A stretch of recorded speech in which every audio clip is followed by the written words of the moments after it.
বাংলাদেশে চলন্ত গাড়ি থেকে গাড়ির পাশপাতি খুলে নিয়ে যাচ্ছে। বাংলাদেশে দিনে দুপুরে এই ধরনের কাজকাম যদি চলতে থাকে তাহলে বাংলাদেশের আইন ব্যবস্থা, পুলিশ প্রশাসন এগুলা কি করে? মুজাহির ভাইয়ের এরকম এক ভিডিও ভাইরাল হয়েছে। মুজাহির ভাইয়ের গাড়ি থেকে পাশপাতি খুলে নিয়ে যাচ্ছে। ভিডিওটা সবাই একটু শেয়ার করে দিবেন। বাংলাদেশ থেকে কখনো কি ছিনতাইকারী বা চাঁদাবাজি এগুলো বন্ধ হবে না? বাংলাদেশের আইন প্রশাসন এগুলা কি কখনো একটু আপডেট হবে না? রাস্তার দুই সাইড দিয়ে কতগুলা গাড়ি রাখা আছে, এখানে কেউ পাহারা দেয় না। এদের গাড়ি থেকেও একটু টাচ করেও দেখে না যে এই গাড়ি থেকে একটা জিনিস খুলে নিয়ে যাবো, এরকম ক্ষমতা কারো নাই।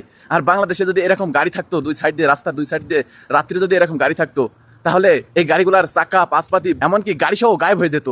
চিন্তা করে দেখেন, দিনে দুপুরে গাড়ি থেকে পাশপাতি খুলে নিয়ে যাচ্ছে। আর যদি এরকম রাস্তার দুই সাইড দিয়ে এরকম গাড়ি রাত্রে থাকতো, তাহলে গাড়ি কি একটাও কি থাকতো রাস্তার দুই সাইড দিয়ে? একটু বাইরের দেশের দিকে একটু খেয়াল করেন। বাংলাদেশের পুলিশ প্রশাসন বাইরের দেশটা কিভাবে চলতেছে একটু দেখেন আপনারা। বাংলাদেশটাকে একটু মানসম্মত দেশ হিসাবে পরিচিত করেন আপনারা। বাংলাদেশ থেকে চোর, বাটপার এগুলাকে একটু শায়েস্তা করেন। সবাই ভালো থাকবেন, ভিডিওটা বেশি বেশি শেয়ার করে দিবেন।